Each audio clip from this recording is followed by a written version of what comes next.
چانڈیو صاحب آپ سے بات کا آغاز کرتے ہیں. ایک ایکسرسائز تو کروائی گئی, آج الیکشن کمیشن کا حکم مانا گیا.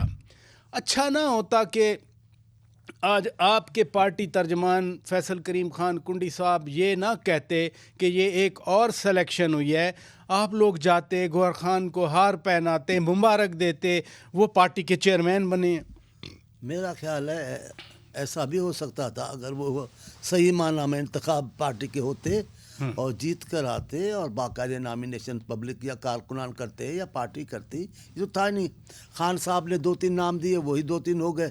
جب خان صاحب کے ہی آدمی آنے تھے, نامی ادھر کے جانے تھے, تو الیکشن کائے کی. تو میرا فیصل کریم کنڈی صاحب نے کوئی غلط بات نہیں کی ہے, لیکن ہم اس بات پہ جاتے ہی نہیں ہیں. ہمارے نظر میں یہ بھی بچ کے نکلنا ہے الیکشن کمیشن سے, اور جو آ رہا ہے ماحول اس سے بچ کے نہیں نکل پائیں گے. یہ حالات خراب ہوں گے اور خراب ہوں گے. ایسی ہی الیکشن آگے بھی ہوئی تو پہلے بھی کیا ہوا تھا, جیسے وجیہ الدین کے زمانے میں الیکشن ہوئی, پہلی الیکشن پی ٹی آئی کی, جسٹس وجیہ الدین کو نکال دیا گیا, اسی کو نکال دیا. اور اس نے جو ماتمی بیان دیا, وہ اللہ اس کو غریق رحمت کر, جو بیان دیا انہوں نے, آپ کو پتہ ہے وہ رو رہے تھے, کہتے یہ ہے کیا, الیکشن کیسی ہوئی ہے. 2 دن کے بعد اور پھر آج سے چیئرمین پی ٹی آئی نے وہ پوری کی پوری باڈی نکال دی. ابھی بھی یہ ایسے سلیکشن ہی ہے, اور ہماری پارٹی یہ تبصرہ نہ کرتی تو اور کیا کرتی. اچھا ایک اور چیز بھی آئی کہ جو 9 مئی کے ملزمان ہیں, نامزد ہیں, ان کو بھی ایک کو پنجاب کا, ایک کو خیبر پختونخوا کا صدر بنا دیا گیا. یہ اب نامینیشن جس کی آپ بھی بات کر رہے ہیں, سابق چیئرمین نے یہ نامینیشن کی, تو ابھی تک وہ اسی تصادم والی پالیسی کو لے کے چلنا چاہ رہے ہیں. میرے کو سمجھ میں بات نہیں آتی خان صاحب کی. پہلی جیسے بھی ملی اکثریت, جیسے بھی آئے, پر اتنے بڑے طاقتور بن کر آئے.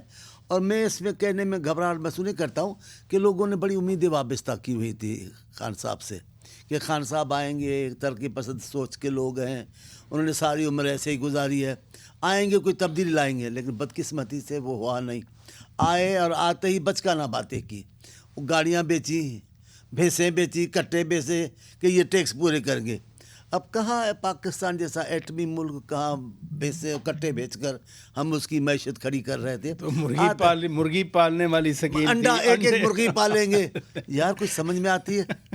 پھر انہوں نے کہا ہم میرے پاس ایک شعر ہے, وہ آ کر معیشت سی کرے گا, اسد عمر صاحب. آتے ہی پہلے جو وزیر نکلے وہ وہی نکلے. پھر اس کو دوبارہ رکھا, پھر آ کر انہوں نے کیا تو انہیں کرنا ہی کچھ نہیں تھا. خان صاحب نے آغاز ہی اپنی ناکامیوں سے کیا ہے.